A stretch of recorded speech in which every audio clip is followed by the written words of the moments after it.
es el Dr. David Jeremiah con su mensaje, La plenitud de Cristo. Hace más de 100 años, en 1893, para ser exactos, la famosa Exposición Colombina Mundial se celebró en Chicago y contó con un gran número de personas, especialmente en esos días pre-automóviles. A esta convención acudieron 21 millones de personas. Visitaron las exposiciones, se pasearon por Chicago, que para ese entonces se había levantado del incendio de 1873 y estaba demostrando su resiliencia al mundo. Un gran espectáculo.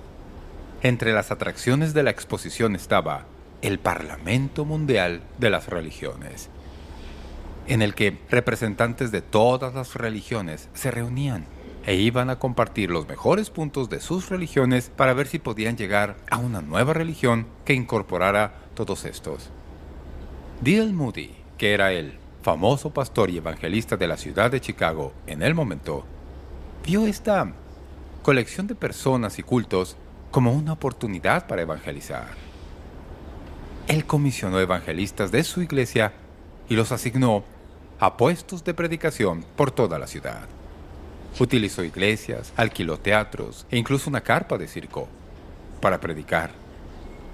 Sus amigos estaban molestos porque querían que atacara el Parlamento de los Cultos y su objetivo de crear un culto mundial, pero se rehusó. Y esto es lo que dijo: voy a hacer a Jesucristo tan atractivo que la gente irá hacia Él. D.L. Moody sabía que el predicar a Cristo, el preeminente, puro, todo suficiente Cristo, haría la obra. Y así fue. De hecho, si estudia la vida del pastor y evangelista D.L. Moody, descubrirá que la campaña de 1893, en ese periodo de tiempo, se considera la mayor obra evangelística de su vida. Miles se convirtieron, no porque luchara contra los que estaban enseñando falsas doctrinas, sino por predicar a Jesucristo, crucificado y resucitado y por venir. Estos versículos del libro de Colosenses son la más poderosa presentación razonada de la preeminencia de Jesucristo en toda la Biblia, y reflejan en su presentación la misma estrategia que la de Moody. Aprenderemos sobre la persona de Jesucristo y quién es Él. Aprenderemos no solo quién era Él, su persona, sino lo que hizo y lo que está haciendo. La persona de Jesucristo es el centro de nuestra discusión y viene en 3 secciones. Y voy a presentarles el plan. En primer lugar, vamos a ver a Jesucristo en relación con el Padre. Luego, vamos a ver a Jesucristo en relación con la creación. Y luego veremos a Jesucristo en relación con la iglesia y con nosotros. Comenzamos primero con quién es Él en relación con el Padre.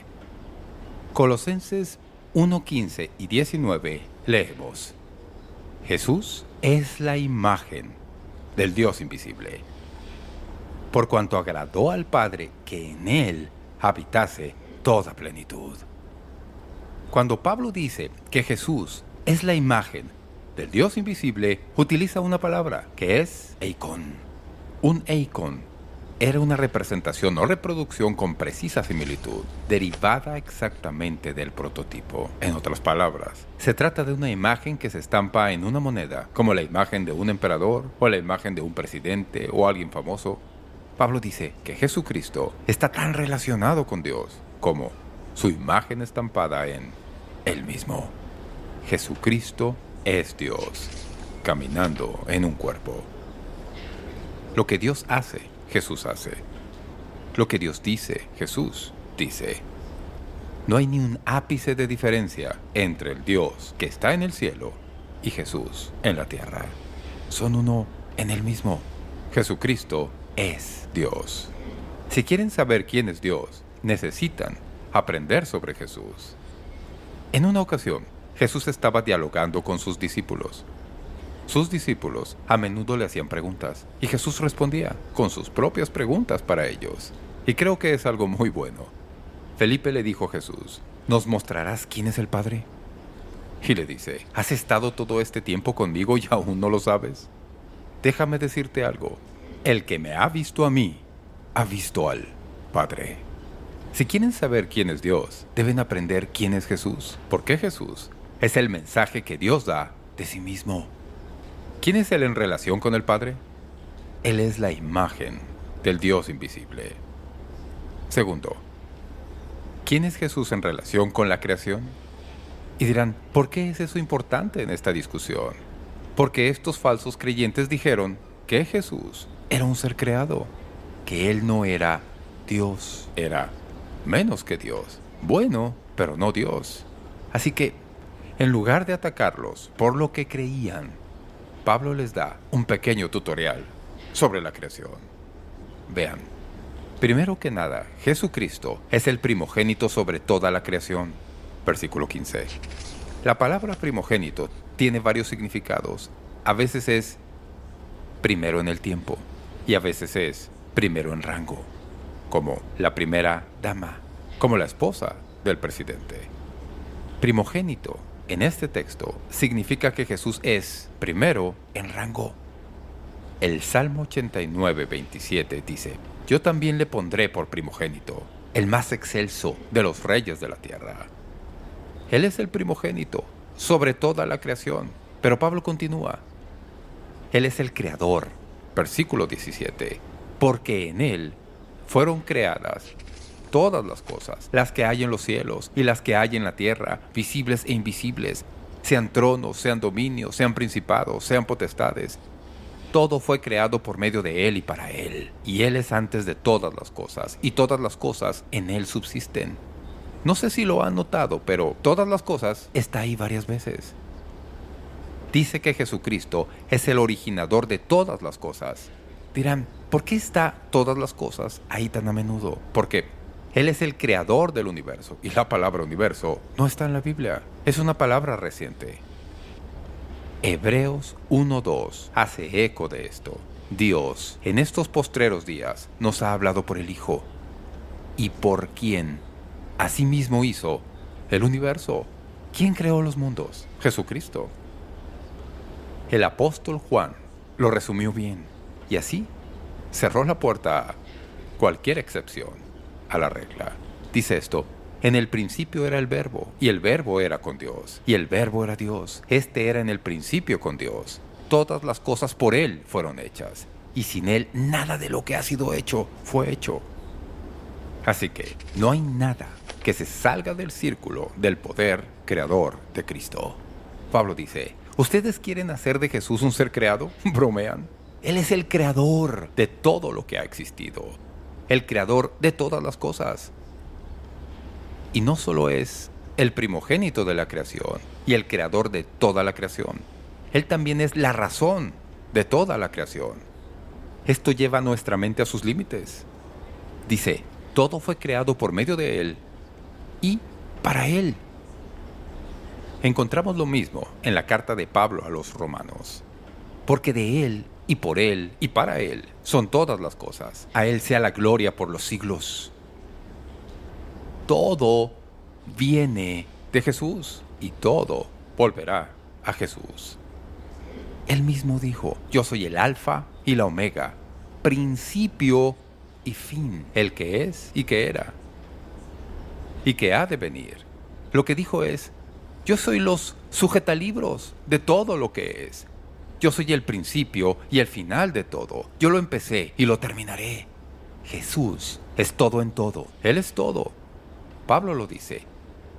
Y además, Él es el predecesor de la creación. Es decir, Él estaba antes de todo. El versículo 17 dice: Él es antes de todas las cosas. Una de las declaraciones más conmovedoras en la Biblia sobre la preexistencia de Jesucristo está en la oración del sumo sacerdote en Juan 17.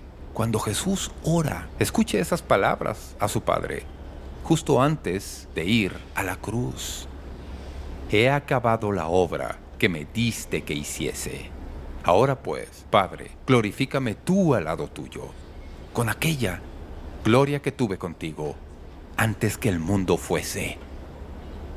Padre, aquellos que me has dado, quiero que donde yo estoy, también ellos estén conmigo, para que vean mi gloria que me has dado, porque me has amado desde antes de la fundación del mundo.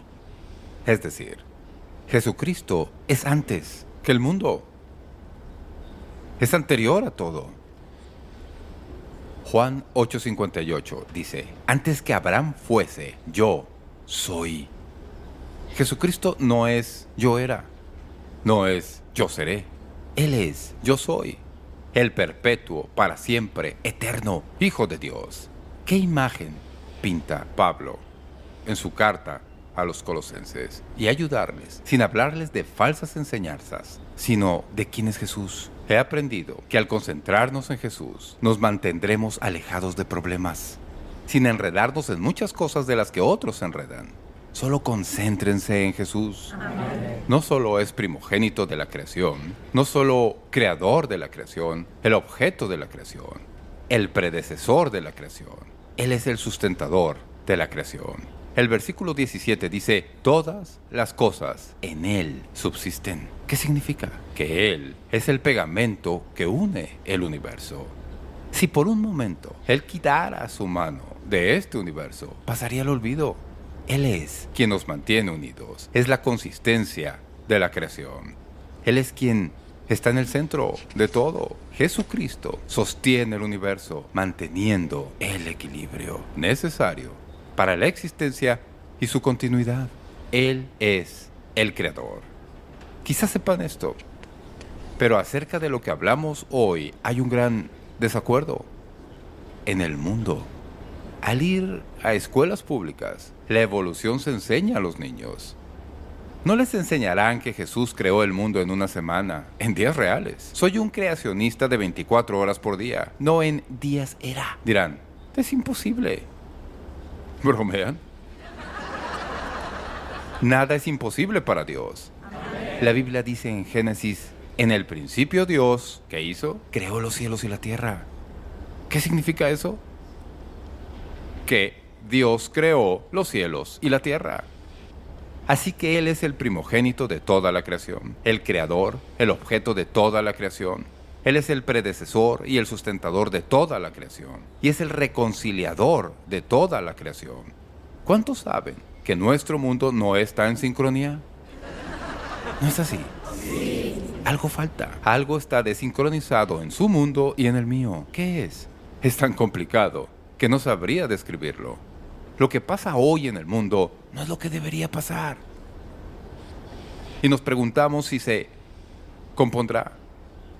Y quiero decirles que lo hará. La Biblia dice que lo que Jesús hizo en la cruz se hará en la reconciliación del mundo. La Biblia dice que gemimos por la redención. Anhelamos ese momento en que todo se arreglará.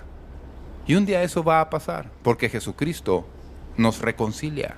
Nuestra reconciliación personal con Dios tomó todo lo que Dios tenía. Él dio lo mejor, dio a su Hijo Jesús, porque Dios y nosotros estábamos en guerra. La Biblia dice que Dios es santo y nosotros no. Y debía haber una forma de reconciliar al Dios Todopoderoso con el hombre pecador.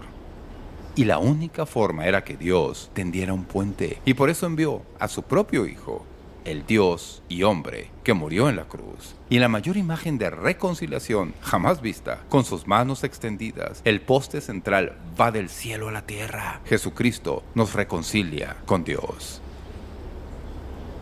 Nuestro pecado nos separaba de Él, pero por lo que Jesús hizo en la cruz, ahora podemos estar en paz con Dios. Dios no cambió, nosotros sí. Dios no cambió para poder reconciliarse. Nosotros cambiamos por la sangre de Jesucristo y reconciliarnos con Dios. Por el pecado, la creación se desincroniza. Pero gracias a Jesús, un día toda la creación se reconciliará. ¿Quién Él es en relación con el Padre? ¿Y quién Él es en relación con toda la creación? Son las dos cosas principales. Y la última, ¿quién es Jesús en relación con la iglesia? Pablo está escribiendo esta carta a personas en Colosas y quiere que sepan cómo les afecta lo que ha escrito. Y ustedes también quieren saberlo. ¿Qué significa que Jesucristo es la expresión del Padre, que Jesucristo es el creador de todo. Lo que quiere que sepamos lo dice en el versículo 18. Y Él, Jesucristo, es la cabeza del cuerpo, que es la iglesia. El que es el principio, el primogénito de entre los muertos, para que en todo tenga la preeminencia. Lo que Pablo está diciendo es, así como Jesús estaba con el Padre antes del mundo, así como Jesucristo es el creador de todo y es preeminente en todo, Jesucristo quiere ser preeminente en nuestras vidas. Ser el primero en la iglesia, el primero en los miembros de la iglesia, el primero en la vida de cada cristiano. Preguntémonos, ¿tiene Jesús preeminencia en mi vida? Alguien dice, pastor, Él es el número 3, pero no el número 1. Bueno, Él insistirá hasta ser el primero. Hemos hablado de quién es Jesús, la persona de Cristo. Por último, aprenderemos sobre la obra de Jesucristo, lo que Él hace. Ya no se trata de nosotros, se trata de algo muy individual, se vuelve muy personal. En los versículos 21 y 22 dice, Él os ha reconciliado. Y a vosotros también, que erais en otro tiempo extraños y enemigos en vuestra mente, haciendo malas obras, ahora os ha reconciliado en su cuerpo de carne por medio de la muerte. Este versículo es como un flashback. Es como si Pablo dijera, y no olvides dónde estabas, y no olvides lo que eras, antes de ser reconciliado con Dios por su Hijo. ¿Cuántos saben que el pecado nos aleja de Dios? Por cierto, el pecado también nos aleja de otras personas. El pecado separa. El pecado aísla. Hace sentirnos solos y tristes. Pero sobre todo, nos separa de Dios. Pero la muerte sustitutiva de Cristo en la cruz, que pagó toda la pena por nuestro pecado, hizo posible la reconciliación con Dios. Cuando estábamos enemistados con Él por ser pecadores y Él santo, vino Jesucristo, nos tomó y nos unió para poder conocerle. Hace años, en una ciudad, unos esposos se habían distanciado, decidiendo separarse. Se mudaron, viviendo en distintas partes del país. El marido regresó a la ciudad por asuntos de negocios y fue al cementerio, a la tumba de su único hijo. Estaba de pie junto a la tumba cuando oyó un paso detrás de él. Al voltear, vio a su ex esposa. El impulso de ambos fue apartarse, pero tenían un interés común en la tumba. Y en lugar de irse, juntaron sus manos sobre la tumba de su hijo, reconciliándose por su muerte. Eso nos pasó. Fuimos reconciliados por la muerte del Hijo de Dios, debido a la guerra cósmica con Dios, porque ha terminado. Tenemos que vivir como si hubiera terminado. ¿Saben? A veces no vivimos así, sino que nuestro pecado aún nos controla, como si no hubiéramos sido perdonados. Actuamos como si la guerra continuara. Leí esta semana una historia sobre Hiro Onoda, exteniente del ejército japonés. En 1944 fue enviado a la guerra del Lupban frente a Filipinas para bloquear los ataques enemigos. Tenía prohibido rendirse. Desafortunadamente, nadie le avisó el fin de la guerra. Comiendo arroz y carne de ganado robado, Hiro Onoda se ocultó en la selva por 29 años, actuando como guerrillero y esperando nuevas instrucciones. Eludía misiones de búsqueda, creyendo que eran enemigos. Desestimó los folletos anunciando el fin de la guerra. Consideró periódicos y cartas lanzadas desde el aire como trucos. Familiares hablaron por altavoces, pero Onoda seguía desconfiando. No creía que en realidad la guerra hubiera terminado.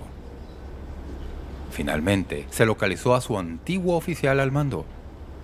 Trabajaba como librero en el sur de Japón y volvió a Lubang para leer los términos del alto al fuego a Onoda y relevarlo de su deber.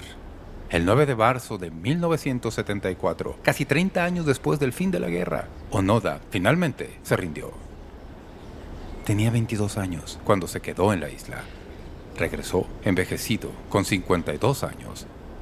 Y esto es lo que dijo: nada fue agradable en 29 años en la selva. ¿Por qué contar esta historia? Porque conozco mucha gente que no sabe que terminó la guerra. Han sido perdonados. Dios los ama. Murió por ustedes. Dejen de vivir negándolo. Conozco a muchos cristianos que viven en esa onda, que actúan como no perdonados a través de Cristo, como no sabiendo del amor de Dios. Si es usted uno de ellos, quiero anunciarle, con autoridad bíblica, la guerra terminó y ganamos. No tienen que vivir así. Qué triste es ser libre y no saberlo. Pero más triste es ser libre, saberlo y vivir como si no lo supiera. Es hora de cambiar eso. Jesús los reconcilió. Es Jesús en su pasado. Él los restaurará. Es Jesús y su futuro. Para presentaros santos y sin mancha irreprensibles delante de Él. Es su meta.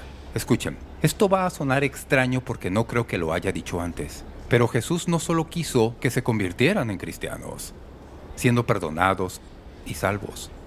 Fue parte.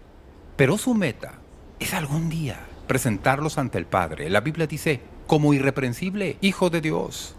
Él quiere pararse frente al Padre y en las palabras de Hebreos decir, Padre, aquí estoy con mis hijos. Quiere que crezcamos tanto que no dejemos de vivir para Jesús justo al pasar por la puerta de la salvación, sino seguir creciendo.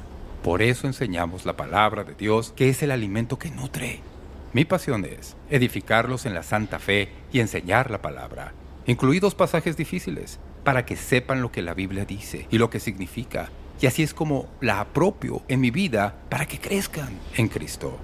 Porque la meta de Jesucristo es que algún día estén ante el Padre, completos en Él. No como alguien que acaba de ser salvo, volviendo a vivir como solía hacerlo. Él los ha reconciliado, Jesús y su pasado.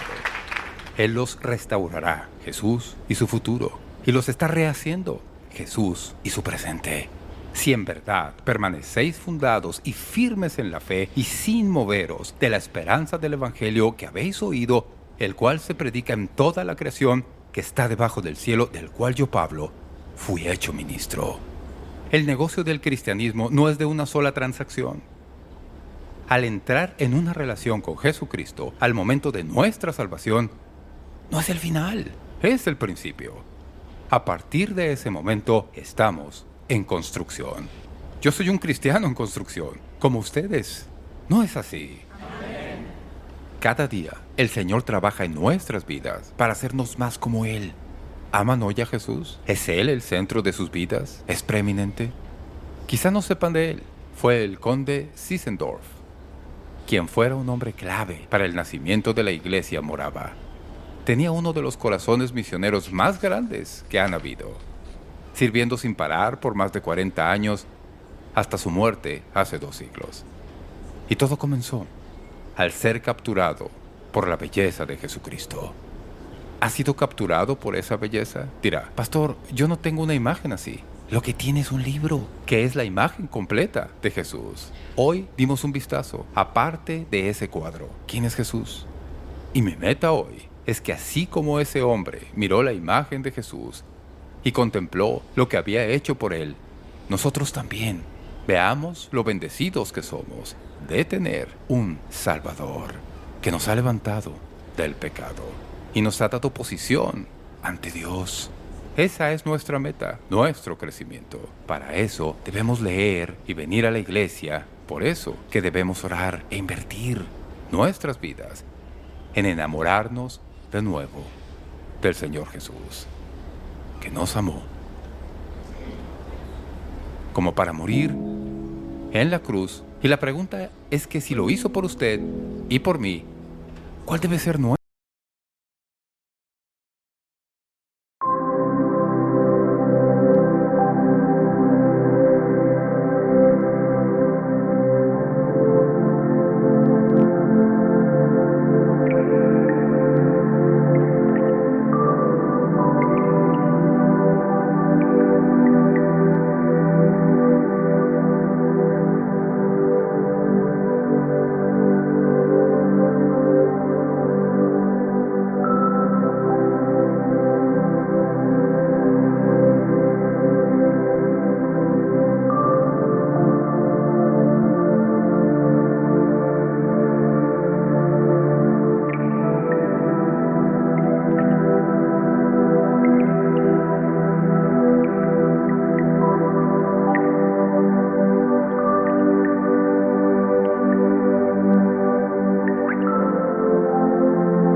Thank you.